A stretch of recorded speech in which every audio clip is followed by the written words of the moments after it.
Hi, in this presentation I'm going to look at using a force field diagram to assist with analysis and evaluation. Now again, this is important because, as you've seen in a lot of these presentations but also in the book, evaluation is a key part of gaining good marks.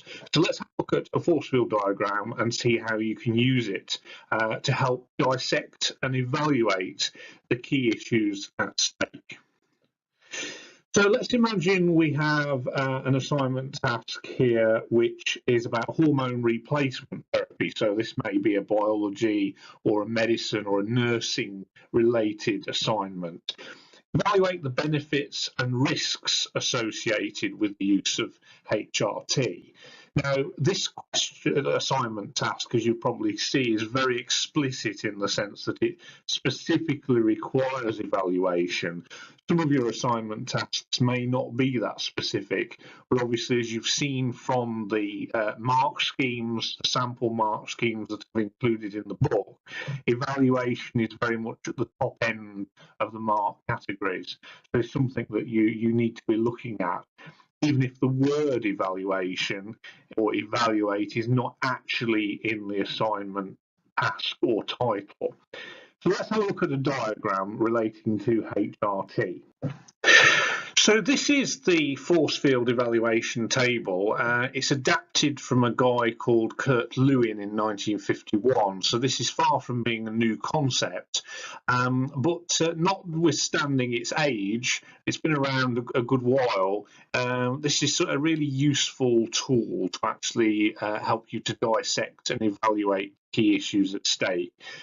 In this sample diagram, we've got everything that's relating to HRT treatment, but equally you could be weighing up the pros and cons of a key issue, such as genetically modified foods, death penalty. Doesn't matter what it is, a key issue that you need to evaluate.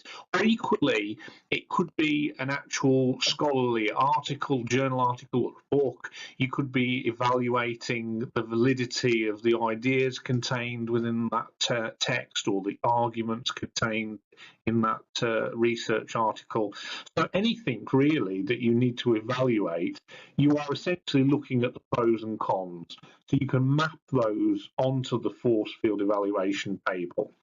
So here you can see on the left we've got the pros associated with HRT, on the right the cons. Now this table is available on the website for you to download and obviously fill in depending on what your particular topic is.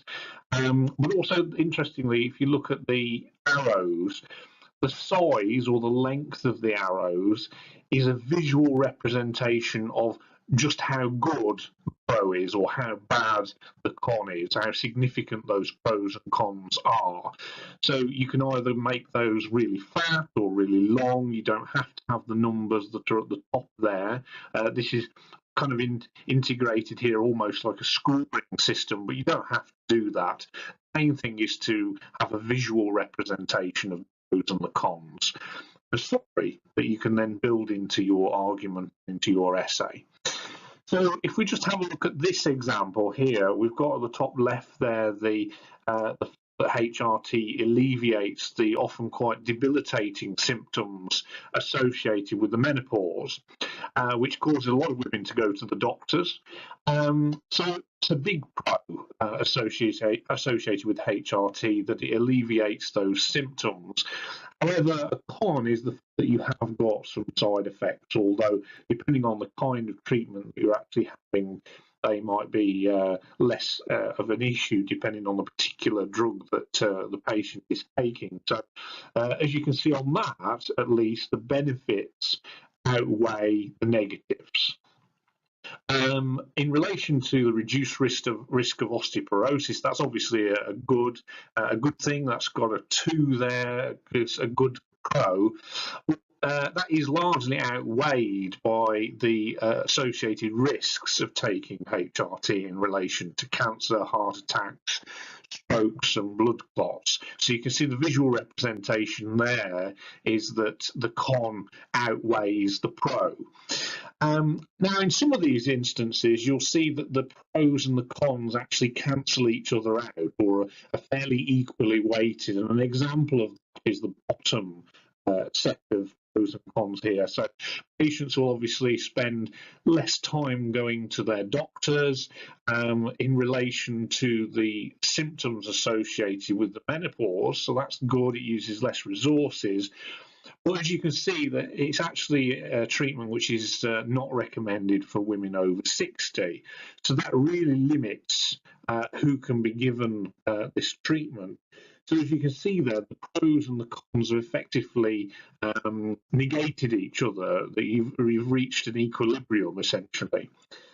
So just looking at this at a glance, you can see that more or less the pros and the cons are 50-50 in this analysis at least. So what you can do is then produce an evaluation which reflects those dilemmas, those problems, those pros and those cons.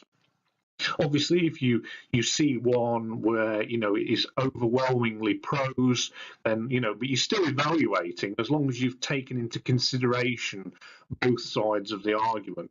Also, this will avoid you lapsing in mere description. If you're weighing up pros and cons rather than describing what's going on, you are going deeper with your analysis, and hopefully you will get a better marks as a result. Last thing I wanted to show you on this is how you can actually map this onto the main body of an essay. So we're back now to the Christmas cracker structure that you can see on the right there. This is the main body of the essay, and within the main body you've obviously got individual paragraphs, each of which is a Christmas cracker. You're probably thinking I'm completely obsessed with Christmas crackers by this stage, but it does work. It's a good way of visualising and thinking about essay structures and paragraph structures and even sentence structures, as you've probably seen. So you can see now how each of these issues, each of these pros and cons, can actually be weighed up and evaluated within an individual paragraph. Obviously, each paragraph needs to have its topic sentence, it needs to have its evidence and its analysis, and the evaluation there can be built in. So you can see how each of these points can actually map on almost to a complete essay structure. And avoid, trying to be completely formulaic about this, but this is just a key into considering the key issues. And it's a diagrammatic representation which will encourage you to dig deeper with your evaluation or within your analysis as well. So do use it. You can print this table off on the website, and I hope you find it very useful. Thank you.